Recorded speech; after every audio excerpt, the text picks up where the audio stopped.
Yeah, so let me briefly introduce myself. So I'm mainly working on cryptography. I'm a cryptographer. So since I'm mostly working on is about like zero knowledge, about secure computation, or more recently about obfuscation. But in the past few years, I get a lot of interest in quantum cryptography, and in particular about this very classical randomness extraction problem in this various setting that's related to quantum. And so this will be the kind of the topic I'm going to talk about. And I'm very pleasure that I have this opportunity to share kind of my maybe more cryptographic perspective about this subject to you. So kind of an overview about what you would expect to hear about in this talk. So this talk will be about randomness extraction problem in various settings. It means to be a survey talk, so it will be very non-technical. The main purpose is to kind of get you to understand and appreciate about the question, and maybe also work on this topic. And so before talking about what I want to talk about, I want to mention that there's actually a very nice tutorial on seeded extractor by Tashima in QCrypt 13. So he had very nice coverage of classical and quantum proof seeded extractor in very good technical depth. And the talk is actually available on YouTube. So what's new in kind of in my talk, if there's already a great resource about this topic. So here I will still cover this very basic or important setting of classical extractor and quantum proof extractor in reasonable detail. But I will also try to cover other settings. The first one is kind of non-mutable extractor. You may not heard of it, but it's you can view it as an extraction problem in a more malicious setting than just quantum proof. And also other settings like multi-source extractor. And I think a very hot topic right now is this device-independent approach to do randomness extraction. I will try to cover a little bit of all of this in this survey talk. And along the way, I will try to also talk about the recent development, in particular in this quantum proof extractor, and mention like several open questions that I think is very interesting. And if I can, I will point out some kind of challenge related to this open questions. And so in particular, I would not talk about how kind of this kind of quantum argument, like how you construct quantum proof extractor, like the known technique. But instead, I will talk more about kind of the classical argument that does not generalize to the quantum setting. Okay, so let me start with kind of the original motivation for this general randomness extraction problem that was initiated since the 80s. So the basic motivation is the following. So randomness is a pervasive and a very useful resource. It's used in randomized algorithm to get the efficiency speed up. It's kind of necessary in many settings of cryptography. It's also necessary if you want to play gambling, and so on. And often the case when we try to analyze this, when we try to use randomness and analyze our algorithms, we will typically assume that we have available unbounded number of perfect uniformly random sources. And those are unbiased independent random bits. So, but this is kind of unrealistic and very strong assumption, since the random source we have typically is kind of noisy, it's biased, and it's correlated. So can we just use this more realistic kind of weak kind of random source and still get randomized algorithms, still get cryptography, and all the nice applications? And so really, kind of the original motivation is try to kind of minimize our assumption on kind of this randomness as a resource. And so kind of a cleaner paradigm or a very nice paradigm is try to do this through randomness extraction. So we only want to assume that we have some weak source of randomness available that is correlated biased but has some entropy. So let's try to use an extractor to extract something out from the source, and such that this something out is close to uniform. So it would be really nice if we can have an extractor that is a deterministic function that take any weak source or with certain entropy, and then it can distill this randomness out and get something that's close to uniform. And then we can plug in this extracted uniform output to all the application we want.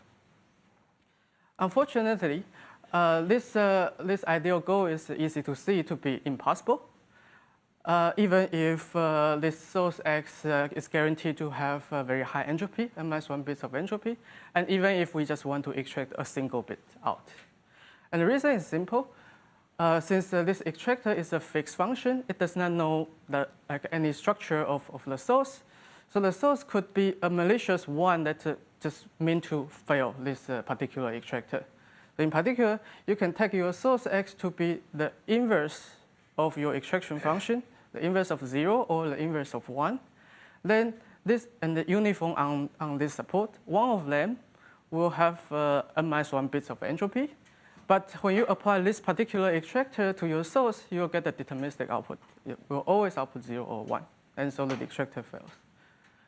So a very nice way to kind of get around this impossibility is this notion of a seeded extractor. So the idea here is to try to add a very short but uniform seed as a catalyst to help us to do randomness extraction. And the key point here is that the seed can be much shorter than the source. So say the seed length d can only need to be kind of logarithmic in the source. So instead of assuming that we have a very long and high quality uniform source, we kind of reduce it to assume that we have some crude weak quality of source and a very short but high quality uniform seed. So this significantly reduces the assumption that we need. And now, turns out that the notion of seeded extractor is possible, is feasible. And then the goal here is to try to minimize the seed length d, because this is a high quality resource that we rely on. We want to rely on it as little as possible. And on the other hand, we want to maximize the output length m. So we want to extract more entropy out from our source X. And I think a good analogy here is like you think of randomness as kind of a gold. And this weak source is kind of some kind of gold mine that has some gold spread out in a large field. And your seed is like a true gold.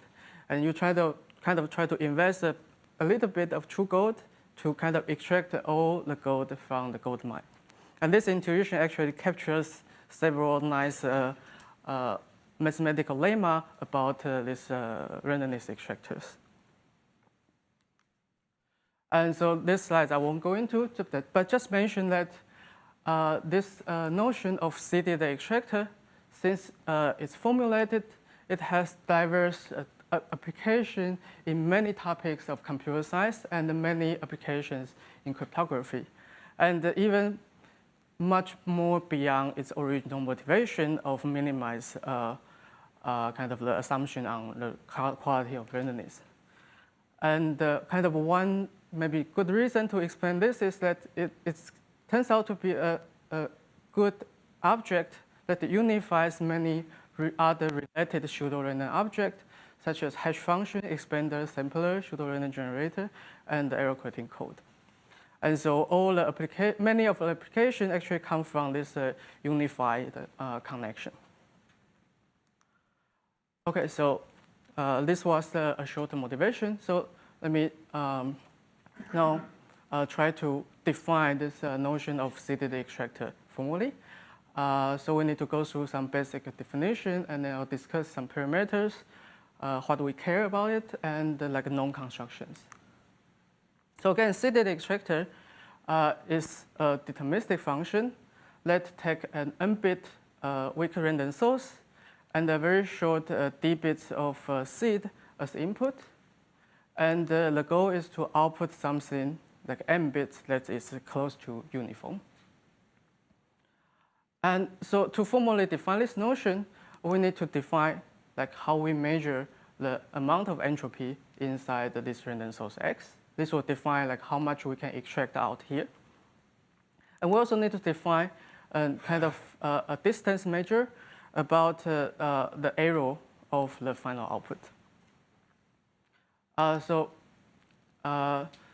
the first question is how to measure entropy. And here, maybe the first idea to come up is that let's just use Shannon entropy. This is a very standard notion. However, this is not a good notion in the context of randomness extractor. And the reason you can see from this example. So suppose I have a source X that is uniformly over n-bit string with probability of half.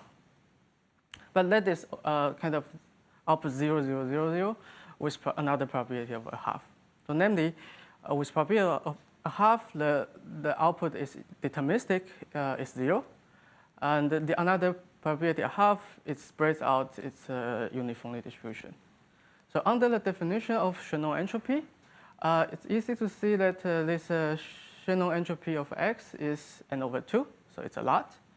But since the probability that X equal to 0 is a half, when you apply a deterministic function to it, you will get some output that occur with probability also a half. And this is certainly very far from uniform. So this is a source that we cannot extract, but Shannon entropy says that it's a lot entropy. So the lesson here is that this Shannon entropy is kind of an average case notion. So it kind of average out this uniform distribution that has a lot of entropy, and this deterministic guy that has no entropy. So for kind of to circumvent this counterexample, what we need is a worst case notion. And this is defined in the 90s. It's called the mean entropy. And mean entropy of X is simply the log of the inverse of the max probability of X. So this is a worst case notion that's determined only by the heaviest element in X. And a nice way to think about it is that if X has k bits of entropy, it means that k bits of mean entropy, it means that the probability that X equal to any particular value, little x, is at the most 2 to the minus k. So you get a kind of a uniform control, worst case control on the probability that x is equal to any particular value. And let's simply call this x as a k source. So x is k source if it has more than k bits of mean entropy. So some examples. So one example I think it's very this audience is very familiar with is the centaur-Weissenreich source, which is a source where even conditioning on the prefix, the next bit of the source still has certain uncertainty. So it's bounded away from deterministic. And it's easy to see that if we have this by chain rule, then the probability that the x take any particular value is at the most 1 minus alpha to the n, which is roughly 2 to the minus omega alpha n. So this centaur-Weissenreich source guarantees you have a linear amount of entropy. And another useful example to keep in mind is so-called flat k source, which is simply a uniform distribution, but only restricted to a subset S of the domain n-bit string with a set size 2 to the k. So clearly, this source is also has k bits of entropy. And a nice fact about the flat K source is that every K source, every kind of distribution, classical distribution with K bits of entropy can be decomposed as a convex combination of flat K source. And this is something easy to see by think of the space of K source as a polytope. And the flat K source would be the corners of the polytope. And turns out this notion really captures the number of extractable uniform bits from X. So on one side, it's easy to convince yourself that if you have a flat K source, then you cannot extract more than K bits of entropy. Since the support is only 2 to the K, you cannot get K plus 1 bits that's close to uniform. On the other hand, since we get this nice kind of worst case control that every guy is less than has probability less than 2 to the minus K, it's kind of plausible that you can really extract something close to K bits of entropy, and turns out it is. I hope this is a convincing intuition. So the next question is how to measure the distance, how to measure the error. And a kind of a standard choice here is statistical distance. So for classical distribution, the statistical distance are simply the one norm of this probability distribution vector. And the nice thing about it is that it has very nice operational meaning. So it captures kind of the maximal distinguishing advantage of distinguishing X from Y. And a bit more formally, it says that given any distinguisher D that try to distinguish X and Y, the chance that distinguisher output 1 for X and for Y has to be bounded by the statistical distance. And think of the distinguisher as whatever application you want, then this would tell you that when you replace X by Y, say X is a uniform distribution that you analyze for your randomized algorithm, and Y is the output of the extractor, then when you plug in, use Y instead of X, you will only get error that's bounded by the statistical distance. And so this is kind of a standard notion of error measure that we will use in randomness extraction. And so just for convenience, we will say that X and Y are epsilon close if their statistical distance is less than epsilon. And we will also denote it in this way. So now we have all the components ready, then we can formally define randomness extractor. Yeah? Whereas I agree that the Shannon entropy of the source is not a good measure, Shannon entropy of the result could be a good measure. Sorry again? The Shannon entropy of the result, that could be a good measure. Oh yeah, because you want it to be uniform. Yeah. Yeah, or if you have independent, like IID samples, then Shannon entropy also become a good measure. Yeah, so for more definition, so again, extractor is a function that take an n-bit source and a short d-bit seed and try to output something that's uniform. So we say that this extractor function is k epsilon extractor if for every k source x, every x with k bits entropy, the output z is epsilon close to uniform in statistical distance. So what it means is that this extractor is able to extract m bits of randomness from any k source x with error epsilon. And kind of an important, useful variant of it is called the strong seeded extractor. And the difference here is that we require the output z to be uniform or epsilon close to uniform even given out the seed y. So it says that I can extract this randomness from x even if the seed y is public. And this also implies that the extracted randomness in z all really come from the source x. So why this is a useful notion, let's just look at also a very classical example of privacy implication. Let's start it in the 80s by Bernard and Broussard and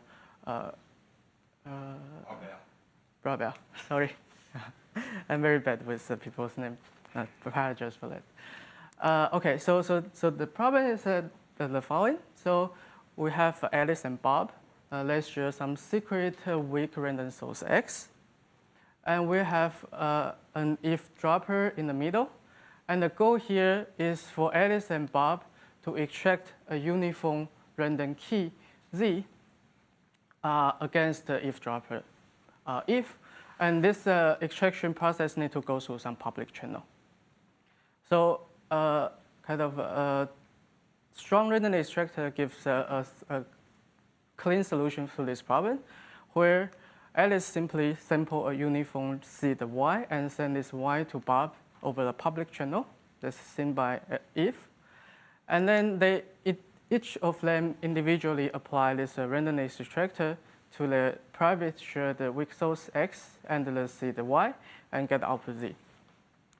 Now the guarantee of strong randomness extractor says that the output distribution, the output key Z will be uniform even given the seed Y, which is all the information that if learned. So this gives us a good solution to privacy implication. So there are 5 parameters. So let's kind of look at it a little bit to interpret what we want from this object. So we have n, which is the source, the length of the source, and k is the guaranteed mean entropy inside the source.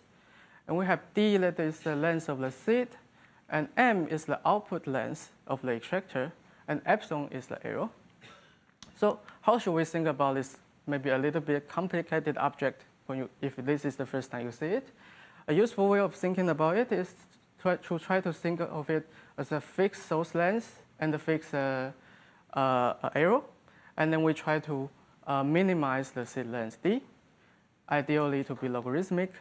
And we try to maximize the output m, ideally try to make it as close to the entropy k inside the X. And also important thing is that we want an explicit efficient construction so that we can use it in our application. And another additional dimension is that we want to be able to handle any kind of range of parameter. We want to handle sources, any n-bit source with any k bits of entropy. And it is harder to do it when kind of the entropy rate is low. And this kind of makes sense because if you have a gold mine with very few gold, kind of mining this gold it's harder. And another thing that's important sometimes is that we require small error. So there are many applications, in particular complexity theoretical applications, where often the case epsilon, even a constant epsilon is sufficient. But on the other hand, for crypto applications, it's really important that we get a very small epsilon that is negligible or n to the minus omega 1 in the security parameter. Because this error would be also corresponding to the error of the crypto primitive or protocol you constructed. So this is our goal. And so what do we know? So we know that non-constructively, by a simple probabilistic method argument, there exists a very good strong extractor. So how good? We know that the seed length can be logarithmic in n and in error epsilon. And we know that with this short logarithmic length seed, we already can extract almost all entropy out. We can extract m bits out, where m equal to k minus something like also depends logarithmically on the error. And this constant is really small, it's like 2 or 3. And this bound is tight up to even additive constant. But then in terms of explicit construction, like since 80s, this like 30 years of study by now, there are like maybe 50 papers about different construction of extractors with different parameters and different applications. But here, let's just not go over all of it, but instead, let me just keep the story simple and tell you one optimal construction.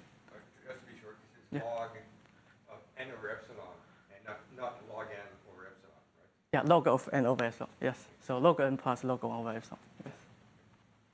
So the seed length matches the optimal one up to a constant. And well, this is not quite optimal because the output length is only 99% of the entropy inside X. It's 0.9 K. I mean, you can make it arbitrarily close to K, but it's 1 minus alpha with constant alpha. And improving the output length to K minus a little O of 1, while maintaining the seed length D to be logarithmic, it remains a very challenging open question. But for simplicity, let me still refer to this as kind of an optimal construction, at least optimal construction we have by now. And there are many other beautiful incomparable constructions that I omitted. So for purpose, because this is a survey talk, I want to keep the story simple. So I want you to just think of this goal in mind. So this is kind of the high-level story about CDD extractor. And now I want to move to a quantum-proof CD extractor, which are extractors that works even when the adversary has some side information, quantum side information. And let me kind of motivate or define this problem through this nice application of privacy amplification. So again, in this privacy amplification, we have Alice and Bob share a weak secret X. Now the difference here is that if the adversary if here has some side information about X. So it's possible that X may be actually uniform. So let's start with some shared secure key. But there's some adversary that has some physical attack to Alice and Bob that learns some side information about the key. Alice and Bob learns that there's an attack going on, so their key is compromised a little bit, but not too much. And then they try to distill a shorter key that is, again, uniformly secure against adversary if. And this side information E can be quantum, and it can naturally arise, say, in an application like quantum key distribution, where privacy amplification is a necessary component in all the solutions. So now, again, we want to use this extractor to give us a solution. And so now the extractor needs to have a stronger guarantee. The extractor, the output of the extractor Z now need to be uniform even given Y and the side information E. So what we need is an extractor against the side information. And we know intuitively we want the extractor work against classical or quantum side information. So that the output Z is epsilon close to uniform even given Y and E. So we need to generalize our definition a little bit to accommodate this case. So again, we ask the same two questions: how to measure entropy when we have side information, and how to measure distance when the side information is quantum.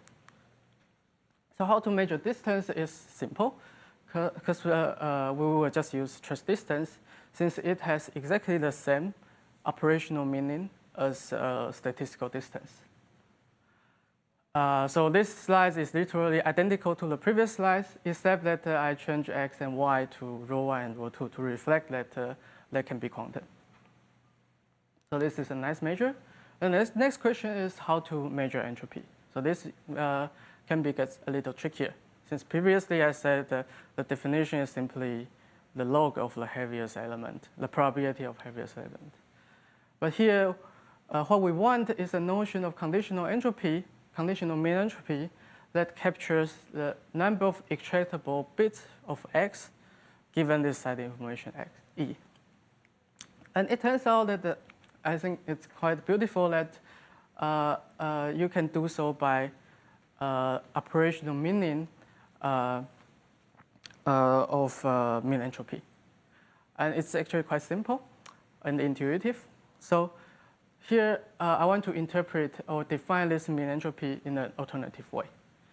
So so let me define a guessing probability of a distribution X, which is simply a maximal probability that you guess X correctly among all possible kind of guessing strategy, among all possible guessing algorithms.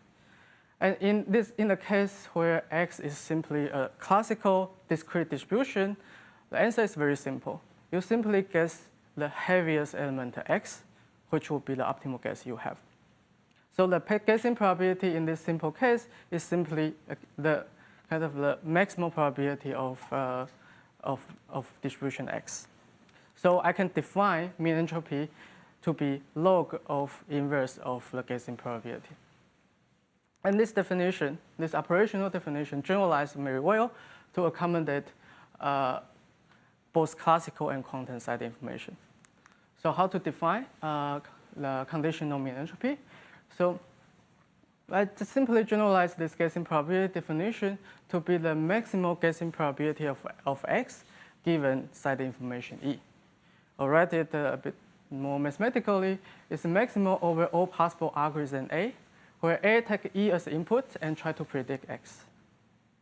And it's useful to think of this definition when E is classical. So when E is classical, our algorithm A will get kind of a sample of E, and then given E, A try to predict X. So like before, the optimal strategy is clear. So given E, I look at the conditional distribution of X conditioned on E, and I guess the heaviest element. So the advantage for this particular E is the max of the probability, and I take average over the side information I receive. And now I can define conditional mean entropy like before as the log of inverse of the guessing probability. And this kind of, I don't know, a bit magic to me that this also captures the number of extractable uniform bits from X given E. This is proved by showing that a particular extractor, a pairwise independent hash function, can extract this amount of entropy, close to this amount of entropy from X. But I don't have good intuition to explain this. So like before, let's say XE is a k-source with side information E if the conditional mean entropy of X condition on E is at least k bits. Now we have the component ready. We can define randomness extractor against the side information, so which is kind of identical syntax, but just with a stronger requirement that Z is close to uniform given the seed Y and the side information E. So again, extract the randomness from X given side information and the seed. So I want to show you a very simple proof that shows that every extractor without side information, sorry, I should mention this. So this name is, I forgot to mention the name here. So, so usually we refer to a quantum proof. So this just means that when this extractor works when they have a quantum side information, the name, I think it kind of makes sense because it's kind of proved against the quantum side information. And this name classical proof is not defined, but for a good reason, actually for this next slide. But let me just call it. So extractor is classical proof if it works against classical side information. The reason that it's not defined is because of this sentence here, because every extractor without side information is also a kind of classical proof extractor with classical side information, and with essentially very small parameter loss. So if so, how much time do I have? Oh, cool. Okay. Yeah. So if extractor is a k epsilon extractor without side information, then extractor is classical proof for source for this this new k epsilon, where this k is just a little bit above the original one. So you only need a little bit more randomness in your source to be able to extract. And we have a slightly increase of error, just a factor of 2. And intuitively, the reason is explained by this lemma. So if X is a k-source conditioning, if X has conditional mean entropy K conditioning on E, and E is classical, then with high probability over this side information E, with 1 minus epsilon probability over the sample, X condition on this particular side information, the conditional distribution still has essentially the same amount of entropy, K minus something logarithmic in. Okay. And so it's easy to see that this lemma implies the theorem, because extractor works for this good X with error epsilon, but extractor may fail for those bad E, but the bad case only happen with probability epsilon. So you add the errors, you get 2 epsilon. Now, now how to prove the lemma? This is by a simple kind of proof by contradiction argument. So suppose not, then it means that with probability greater than epsilon over the side information, the conditional mean entropy is less than K minus log 1 over epsilon. This is just by contradiction. And by definition, it means that the guessing probability for this, in this case, is pretty high. It's higher than 2 to the K minus over epsilon. But then if you have epsilon chance of guessing correctly with this high probability, then overall your guessing probability would be higher than the product, so which is 2 to the K. And this, by definition, implies that the entropy is less, the conditional mean entropy of X is less than K, which is a contradiction. Now, why do I bring this up? Because we may want to ask the same question for quantum proof extractors. So is every extractor quantum proof? Unfortunately, no. And Gavinsky et al. Showed a counterexample, which is a classical extractor, K epsilon extractor, but it's not K prime epsilon prime quantum proof for a substantially larger K and for a much larger epsilon prime. And this was usually interpreted as a counterexample or a separation between quantum proof extractor and the classical extractor. But it was pointed out by Tashima's talk that this counterexample actually has some caveat. So the extractor has error epsilon, which is kind of large, is linear in the output length. And so this does not rule out that every extractor is actually quantum proof with some decent parameter loss in the error epsilon. So what do we know? So yeah, this is still a very interesting, challenging open question to answer, either positively or negatively. So what do we know? Again, a very brief summary. So we have separation result. In the classical case, a non-constructive bound is easy, but in the quantum case, even non-constructively is unknown. It's another interesting open question. But nevertheless, people are good at proving concrete extractor is quantum proof. So there are many classical extractor, like hash-based one, and Trevisan extractor, and every extractor that output 1 bit, we know how to show that they are quantum proof. And also there's a new kind of connection to, I think, operator space theory that Bertha will talk about in the next talk. However, it remains open to show that the optimal construction we know for classical extractor is quantum proof. And just to compare, the optimal construction gives you logarithmic seed, but Trevisan's extractor in general give you quadratic, log square. So let me very quickly show you why we fail to prove that the optimal extractor is quantum proof. And So the optimal extractor has this follow strategy. So this extractor would extract a high. The simple observation is that the extraction from high entropy source is simpler. So the idea in their work is to first condense the source to increase the entropy rate using a seed, which is a simpler task, and then we extract from this condensed source. So we do things in two steps. So you can define randomness condenser in a similar way, where you do not require the output to be uniform, but they only require the output has higher entropy rate. And this GUV extractor shows that shows a condenser that condense the entropy rate to very high, very close to 1. And then from this, you can get a very good optimal extractor, much easier. And in fact, a much weaker condenser is sufficient. And okay, so this is get to the point I want to show. So the way that they prove the condenser work is to first prove that the condenser works for every flat K source. And the key point here is that the source has more support.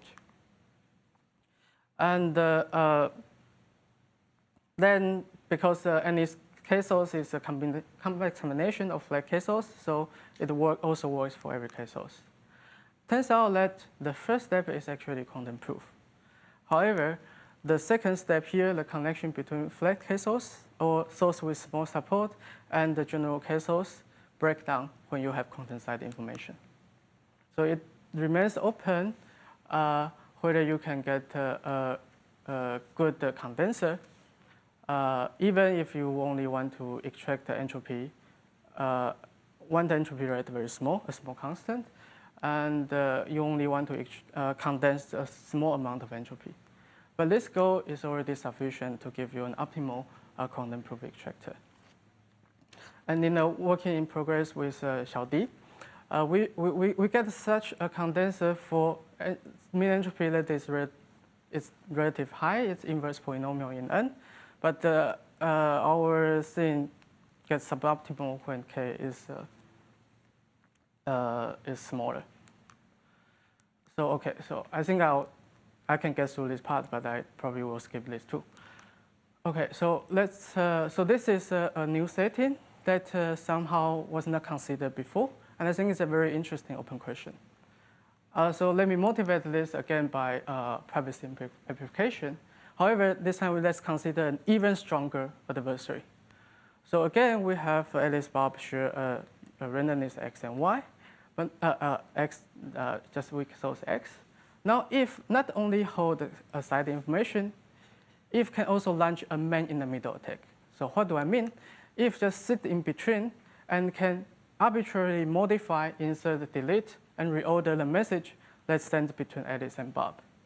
So for example, if we consider our favorite solution where Alice sends a uniform seed y, if can sit in the middle and modify y to something else, y prime, different from y. And if they follow the protocol output z, they would get a different z. So the protocol fails when you have man-in-the-middle attack. And this question has been studied before in a classical setting, but it's open for a quantum-side information E. And when I noticed this problem, I was actually a bit surprised that this problem has not been addressed before, since kind of privacy amplification is a necessary component in QKD. So why people didn't ask this question? So I look it up, and then it turns out that please correct me if I'm wrong. So in the QKD literature, it's always assumed that, I mean, as far as I know, classical messages are assumed to be authenticated. Therefore, there's no man-in-the-middle attack. However, this authentication of classical message requires either a physical setup, an authenticated channel, or require them to have a shared uniform key to authenticate their classical message. And therefore, without setup, this QKD does not give you randomness for free. It actually gives you a key expansion. You start from a short key to authenticate your classical message, and you use QKD to get a longer key. However, this is kind of reasonable since without setup, some shared secret between Alice and Bob is necessary for QKD, because otherwise Alice has no way to distinguish whether she is talking to Bob or talking to Eve. So they need some form of agreement to do authentication. So if you have a privacy amplification with man-in-the-middle attack, then you can get a QKD with weaker assumption. You don't need to assume that you start with a uniform short key. You can assume that you start your QKD protocol with some shared weak randomness. And given this is kind of a minimal assumption. Okay, yeah, sure. In the case of quantum key distribution, the need for authentication is not only to send a CY, it's also because with other authentication, Eve can play Alice for Bob and Bob for Alice throughout the whole protocol. Yeah. And get some X with Alice, some X prime with Bob. That's all before doing privacy amplification. Yeah. So if Alice and Bob have the same X to start with, then perhaps you don't need authentication. But how would you get the same X on Alice and Bob if Eve plays man in the middle? Yeah. So this you need. You need to assume something to start with. Like if you don't assume that they agree on some randomness, or if they don't have a authenticated channel, then it's impossible. So what I'm trying to say is that instead of relying on a physical setup, you can rely on a weaker short key, or you can rely on weaker source of randomness. Okay, maybe we can talk about this offline. Yeah. Yeah. So in the classical case, let me just continue because the problem, sure. The problem is interesting in its own right, without QKD. So in the classical case, this problem has been studied a lot. There's a long sequence of work about it. And one particular nice approach is through a beautiful notion called the non-mutable extractor. This will give you a two-round solution. This is proposed by Daniel Weeks and Evgeny Dodis. This step here is non-trivial, so I won't go into this. And you can actually get this content-secure privacy implication with man-in-the-middle attack and handle content-side information if this non-mutable extractor is quantum-proof. And I will define this now. So what do I mean by quantum-proof non-mutable extractor? It means the following. So it means that if E is more powerful now, so if will learn the C, the Y, and if can send a kind of query, a query Y prime that is different from Y, and then if it's allowed to learn the output of this extractor on the source X and this maliciously chosen C, the Y prime.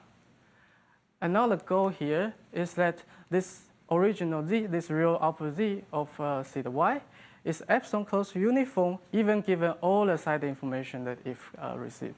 So this kind of makes sense intuitively when you think about our protocol kind of in the previous slides. And so if the side information E is classical, we know how to construct such an object. However, if the side information E is quantum, then we don't know how to do that. And I think this is a very interesting open question. And kind of the challenge here is that if we use both the C, the Y, and the quantum side information E to determine this Y prime.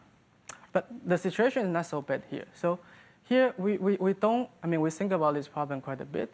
We don't find any concrete attack saying that this quantum side information is helpful. It's just a matter of the lack of proof technique. So we just don't know how to analyze it. It might be as well that it's actually secure. Okay, so I'll skip this, but just to mention that so the two-source extractor, instead of using a seed, uniform seed, you can use another weak source. And independence is crucial here. So this has the advantage of avoid weakening assumption further. So you don't rely on uniform seed, you rely on 2 weak sources. And you can consider multiple copies, make the problem easier. And what do we know roughly?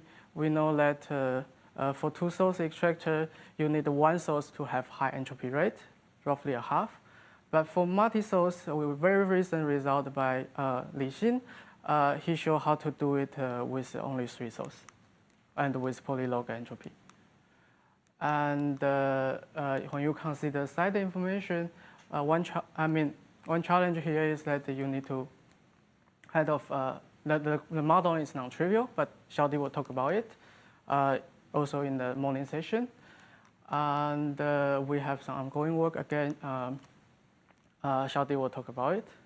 And just to put things in perspective, I think a really nice kind of new idea, that flip side is that in the quantum proof extractor, we kind of want a stronger security. We want adversary to be, we want to secure a classical extractor that's secure against the quantum adversary.